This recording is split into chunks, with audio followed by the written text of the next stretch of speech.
Hey YouTube, Love to Hover here, and welcome back to the range for another Sunday range session. It's about 88 degrees here in lower Alabama, about 70% humidity, so it's warm and sticky, but it's not absolutely terrible today. It's been a while since I've been out here, so I'm going to take the Mark III pistols out, but do a little bit of shooting, and before we do that, talk a little bit about the difference between these two. These are both hybrid Ruger Mark IIIs with some upgrades of the Tactical Solutions Packlight upper that's on the 2245 you're looking at now. The Mark III came out in about 2004. At that time, it was only made in the steel. It wasn't till around 2012 that Ruger came out with the light model. So before that, if you had one of these, you had to purchase something like this Packlight upper, which is aluminum with a steel insert. On the muzzle end here, the muzzle device is a recoil compensator, and yes, it does work. And no, it is not a suppressor. Some of the other things you'll see on here, I've got the charging aid here where you can stick your finger in to pull back the charging bolt. It does make it a lot easier to pull that bolt back. The Holosun 507C, which means that you can change it from a dot, or you can have this 65 MOA circle, or you can have both of them up there, or just the circle. So this, because it is aluminum upper, the first thing that usually comes to mind when you pick this thing up is it feels like a BB gun because it's so light. So when I did take the original upper off and had this replaced, I wound up having that steel upper, and what I've got here is the upper that came with that 2245. However, I put that on a Volquartsen lower, had it threaded, and on this one I have the tandem cross compensator on there, and this Holosun is the 407C, so it's just the dot. Um, Again, both of these have all internal Mark II parts from Volquartsen, so that deleted the magazine safety. So that magazine safety really puts an extra step in there when you have to take the gun apart and put it back together. It also makes it more difficult to drop the magazines out. So having that magazine safety removed really does make the gun run better. The other thing that you'll see right here on this portion of the gun, this metal blank that's on there, that's where the loaded chamber indicator was located. And that was one more thing that actually made this thing less reliable, because shooting 22, it doesn't have a lot of pressure, and it is kind of dirty. So the carbon buildup in there is sometimes excessive, and it just doesn't run as clean. So having that there, it keeps the bolt from hanging up with all the carbon buildup. So we'll get right to shooting. I'm going to start off with the 2245. And since it's been so hot here, I've been spending a lot of time inside and hadn't been out on the range. So this is the first time out here on the range today. And I do have the timer. I'm going to be running the timer just for practice. Thanks for joining me. What I'll be shooting today is Federal Auto Match, which is just a lead bullet round nose. And these seem to run really well in here, so it's rounded so it doesn't hang up on the feed ramp. Let's check this out. See how well this works today. I got a magazine right here.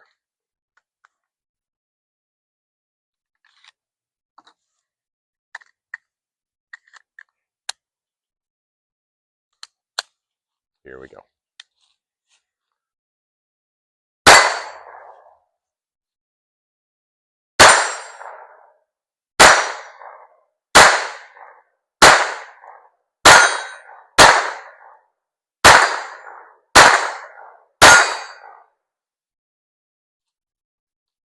So I had one miss, I think, there on that one small 4-inch at about 15 yards. But again, this thing is super accurate, very easy to shoot, almost no recoil whatsoever.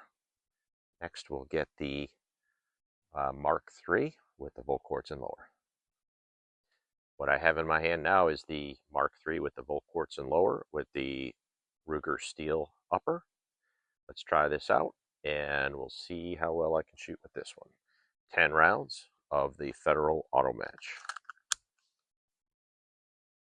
Here we go.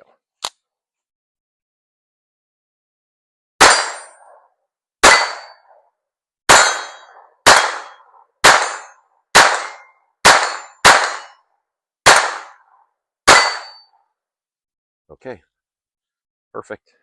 10 rounds, 10 hits, no misses. Again, very little to no recoil. This Tandem Cross Game Changer Pro compensator works great. It blows the exhaust to the left and right as it comes up, so it doesn't obscure your vision.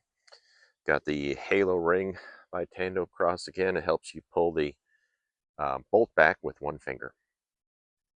Let's try the 2245 again.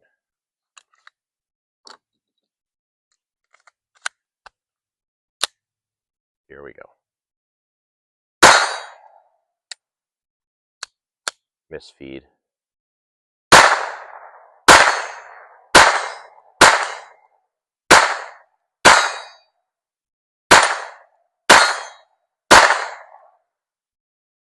All right, one that didn't feed, but overall, this thing's right on.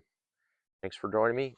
If you could, please give it the thumbs up, like, comment, share, and subscribe. Comments actually help to get the word out there as well.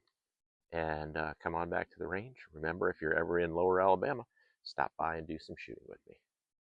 All right, I have the pistol loaded, I have it holstered, and the safety is on.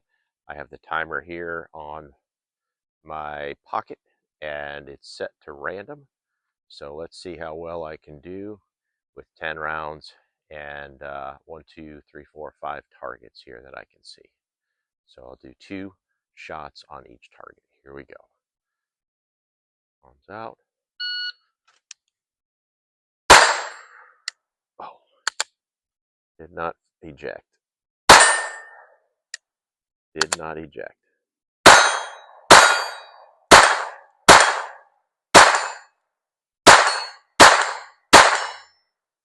All right, so no misses, but just 2 failures to eject on this. So recently I had put a new ejector claw in there, and it seemed to be working good, but for some reason with this ammunition, it's not completely ejecting it every shot.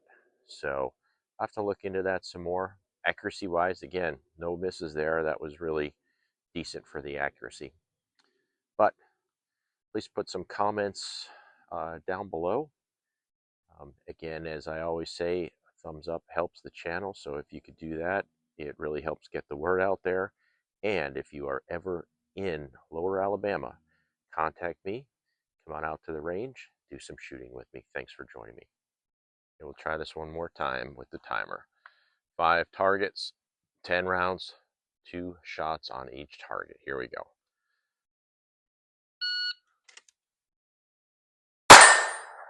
Oh, there it goes.